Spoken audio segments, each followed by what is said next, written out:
في القلب مشاعر أخفيها قد أشرقت الشمس عليها عن خطط لم أعبأ فيها ستكون بأيامي فرقا فحياتي قبل الحلقات تيه بضياع بشتاتي.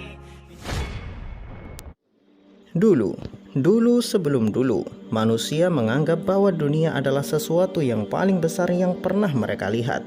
Dan bumi adalah benda terbesar yang tidak bertemu ujung, dan langit sesuatu yang tidak bisa dijangkau kecuali dengan imajinasi. Dulu sekali, bahkan dulunya dulu, manusia tidak akan pernah bisa menyangka bahwa seseorang dapat melakukan perjalanan melintasi dunia hanya dengan hitungan menit. Bahkan hanya menempuh perjalanan dengan jarak puluhan kilometer saja, mereka harus melakukan itu berhari-hari. Dulu, 1400 tahun yang lalu, ada seorang utusan Tuhan memberitahu kepada manusia bahwa ia telah melakukan perjalanan menembus langit dari langit pertama sampai langit ketujuh, kemudian kembali lagi ke dunia dalam hitungan detik.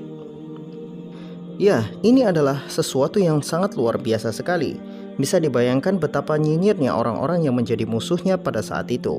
Mereka bersorak-sorai mengatakan Nabi Muhammad SAW itu adalah orang gila, sinting, kurang waras, menghayal, dan lain sebagainya. Hanya Abu Bakar yang setia menemani Rasulullah SAW. Bahkan ketika Abu Bakar ditanya tentang perjalanan Rasulullah SAW itu, Abu Bakar menjawab, "Bahkan jika Rasulullah mengabarkan sesuatu yang lebih hebat dari itu, aku akan percaya.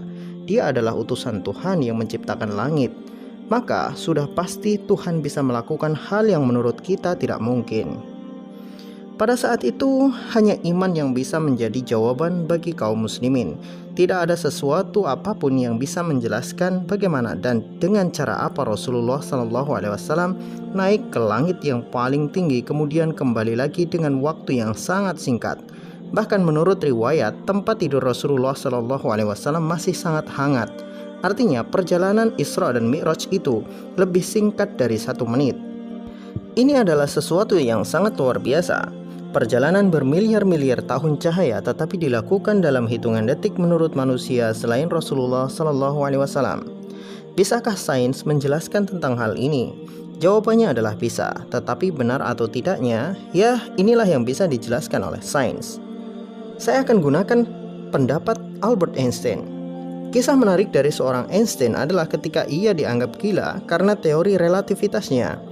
Menurut Einstein, segala sesuatu tidak memiliki sifat tetap, tetapi relatif dan mengalami perubahan. Ruang dan waktu adalah dimensi yang bisa dihitung dan bisa diukur.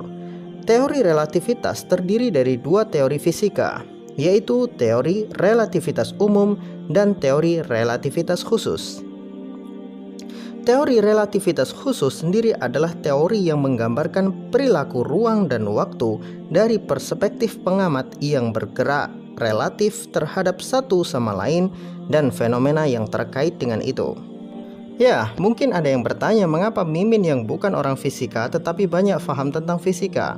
Ya, soalnya istrinya Mimin anak fisika, jadi tinggal kursus sama istri aja, gampang kan? Kembali kepada materi. Einstein menerangkan bahwa tidak ada sesuatu yang mutlak dalam kehidupan ini. Segala sesuatu itu relatif dalam gerak dan kedudukannya, termasuk waktu dan ruang. 2 hal ini juga mengalami relatif dalam gerak dan kedudukannya. Einstein merumuskan sebagai berikut. T1, waktu benda bergerak.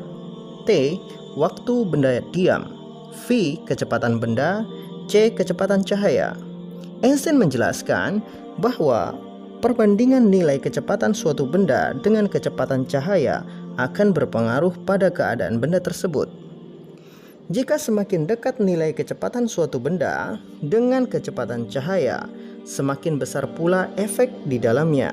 Hal ini akan menghasilkan perlambatan waktu. Kemudian, jika kecepatan benda menyamai kecepatan cahaya, maka benda akan sampai pada titik 0, yaitu tidak terpengaruh oleh waktu. Kemudian, jika kecepatan benda bisa melebihi kecepatan cahaya, yang terjadi adalah benda itu akan kembali ke masa lalu, sebab waktu berjalan lebih lambat dari benda tersebut. Inilah yang dijelaskan oleh Albert Einstein. Misalkan ada seseorang, dia naik satu kendaraan yang berjalan mendekati kecepatan cahaya, maka waktu akan melambat. Artinya umurnya berkurang tetapi sangat lambat sekali.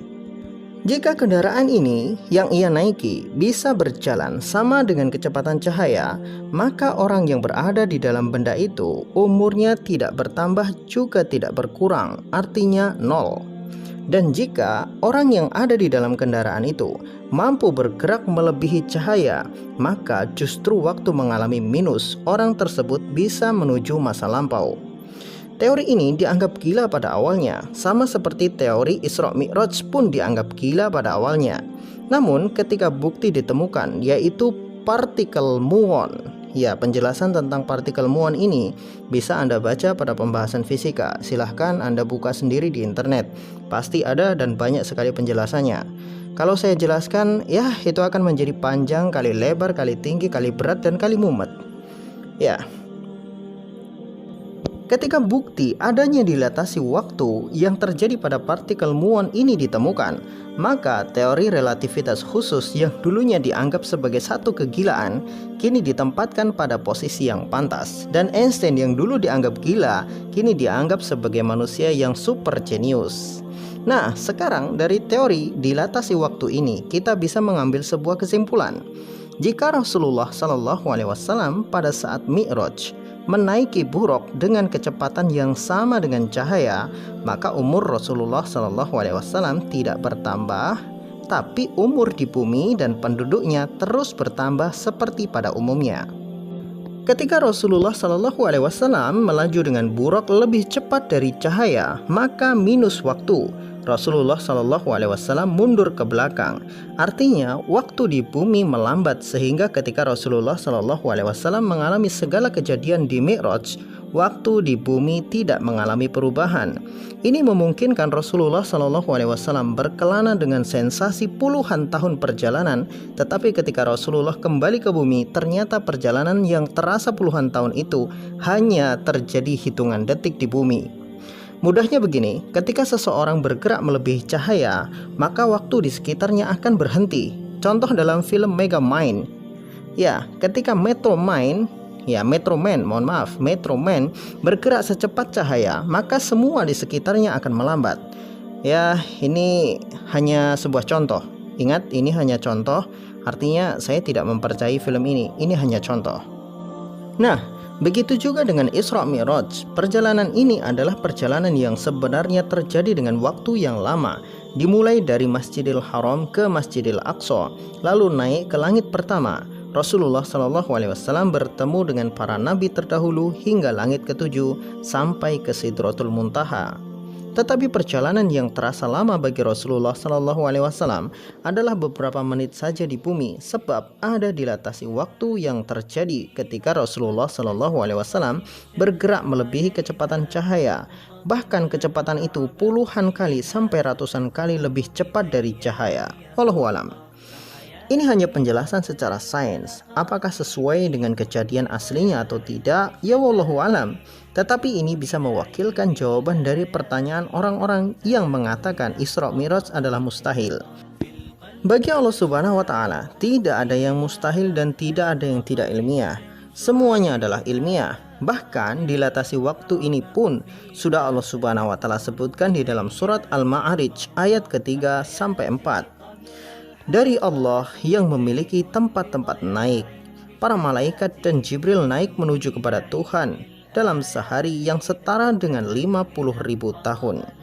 Jadi jelas sekali bahwa semua yang terjadi di dalam Al-Quran adalah ilmiah dan bisa dibuktikan secara ilmiah.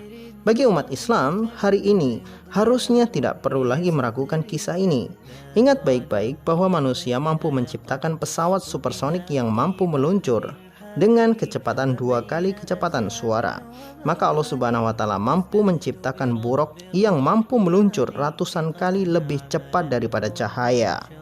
Dan harus difahami dengan baik bahwa kemampuan makhluk itu berdasarkan asalnya. Manusia tercipta dari tanah yang diam, tapi manusia bisa berlari lebih dari 100 meter per 5 menit. sedangkan malaikat dan buruk tercipta dari cahaya, maka mereka mampu bergerak puluhan kali lebih cepat daripada cahaya itu sendiri. Wallahu a'lam bishawab. Semoga bermanfaat.